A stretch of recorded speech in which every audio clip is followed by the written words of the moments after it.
د مسکو غونډه د چا په ګټه وه؟ څه وویل شول او څه فیصله وشوه؟ سلام، ستړي مشئ. د پنجشنبې په ورځ مسکو کې د افغان سولې په تړاو کنفرانس ترسره شو چې طالبانو او له کابله تللي سیاسیونو پکې ګډون کړی و. که څه هم دغه کنفرانس د بندو دروازو تر شا و او د دا ډول کنفرانسونو پوره جزئیات رسنیو ته نه راوځي، خو د ترویکا غونډې څلورو هیوادونو روسیې، امریکا، چین او پاکستان په وروستۍ اعلامیه کې راغلي. د ملګرو ملتونو امنیت شورا د 2020 کال د 2514 پریکړه لیک پر بنسټ چې په افغانستان کې د جګړې پای ته رسولو اړوند دی، دغه هیوادونو په افغانستان کې د اسلامي امارت بیا رامنځته کېدو ملاتړ نه کوي. دغه راز ویلي دي چې طالبان د پسرلني عملیات نه اعلانوي، اوربند ته د لاره هواره کړي او کابل د واک د ویش لپاره چمتو اوسي. خو طالبانو د دغه هیوادونو اعلامیه د افغانستان په چارو کې لاس وهنه بللې، خو بل خوا د افغانستان حکومت د دغه اعلامیې هرکلی کړی. په هر حال له اعلامیې ورهاخوا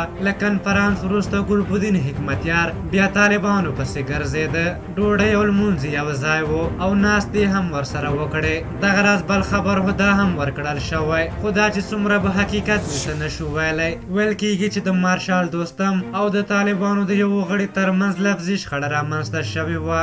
بل خوا د پارلمان رئیس هم کوشش کاوه چې له طالبانو سره کینی. طالبان بیا له تشریفاتو خوشحاله نه و. یو بل څه هغه دا چې له کابله ځینې تللي کسانو کې داسې کسان شته چې کلونه یې په اوسني حکومت کې کار کړی، امتیازات یې اخیستي، خو اوس داسې ښیي چې دوی بیخي یې څم نه دي کړي او تر ډېره طالبانو ته لکۍ وهي او له دې کاره یې هدف دا دی چې په دې توګه خپلې ګټې خوندي کړي. خو مسکو کې له دوی سره د طالبانو توند چلن به حتما دوی پوهولی وي چې خبره کوم ځای کې ده.